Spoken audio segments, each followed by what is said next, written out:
Hi, my name is Brian from Band Media. Today I'm going to be explaining to you why you should be picking up a 24 to 105 lens.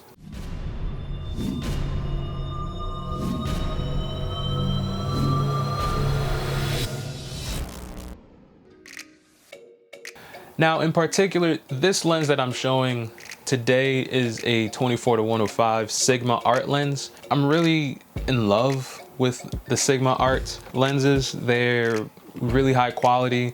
They're hefty. I don't think that's too much of a con. There is no lens creep to this point. Lens creep is when you have the lens and over time, without you touching it or doing anything to it, it will creep. I have not experienced that. This is a fairly new lens, so that's great to see. There is no weather sealing, there's no weather gasket. It's a metal mount. I have the Canon mount. I have this paired up to my A7 III using the Sigma MC11 adapter. The lens element is a 82 millimeter diameter. This lens has a autofocus switch, and it also has a optical stabilization switch. Now, by using this switch paired with my MC11 adapter, this switch allows me to turn on the IBIS and the lens image stabilization. Now, if I turn it off, it turns both of them off. This is the first time I'm able to see this work with this lens. The other lens that I do have that have optical stabilization, that is Canon, this doesn't happen for them. So if I put my Canon lens on the MC11 adapter with my A7 III, if I turn on the optical stabilization on my Canon lens, it only turns on the lens stabilization, not the IBIS. In this case, if I turn on the optical stabilization on the Sigma, it turns on the lens stabilization and the IBIS. I think it works perfectly, and it's great that they both work together. That way I am able to get those very, very steady shots.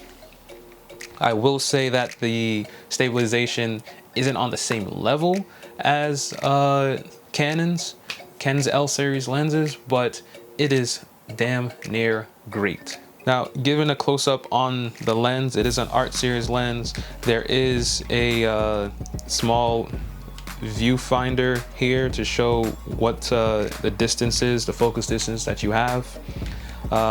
It is very similar to the other Sigma Art lenses. The body style, the design is still great. Everything is very reminiscent. So if you have a Sigma Art lens, you feel right at home.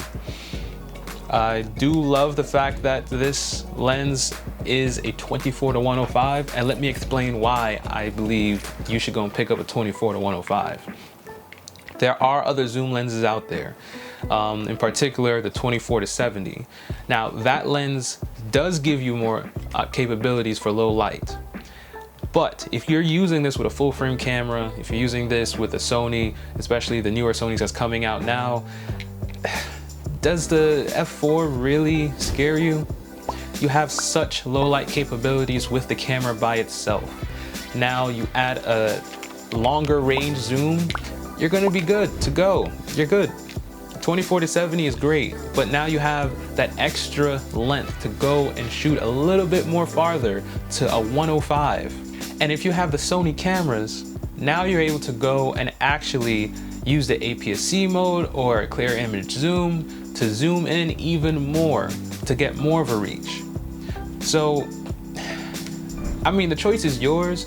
The 24 to 70 does cost more. The 24 to 105 costs a lot less. To me, I'm not at the point to think that, hey, I'm gonna need low light that much that is gonna stop me from getting the shots, because at the end of the day, what really matters is that you are able to get the shots for the client or that you need for that project. Do you want to then try to fumble around and try and look through your settings? You want to fumble around trying to switch lens or anything like that? By the time you fumble around in the settings or find a different lens that you need, the shot's gone.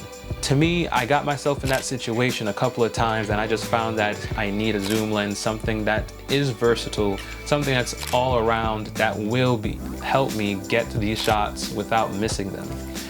At this point, none of my clients complained of, oh, there's not enough bokeh, oh, there's not enough background blur of any sort. Everything works perfectly. Everything is where it needs to be for this camera lens. The one thing I don't like about it is that the focus ring is right next to the zoom ring. I don't understand why they did this. It's horrible, horrible. It's something that I wish they would just move and separate, or at least make the rings wider. But, you know, that's just something that they chose to do. Don't understand it. They can't make everything perfect, I guess. I believe everyone should have a zoom lens in their arsenal, at least in their bag. It could be the 24 to 70, but that's a nice pretty penny.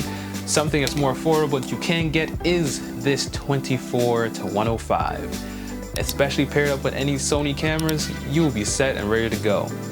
Hey, thank you for watching this video. If you do like the content, hit like button so I can know. I can make more content like this. I will be making more filmmaking tips and tricks, showing behind the scenes of different things I'll be working on for the future. So subscribe to see more. This is Brian from Band Media, and thank you for coming out. See y'all soon.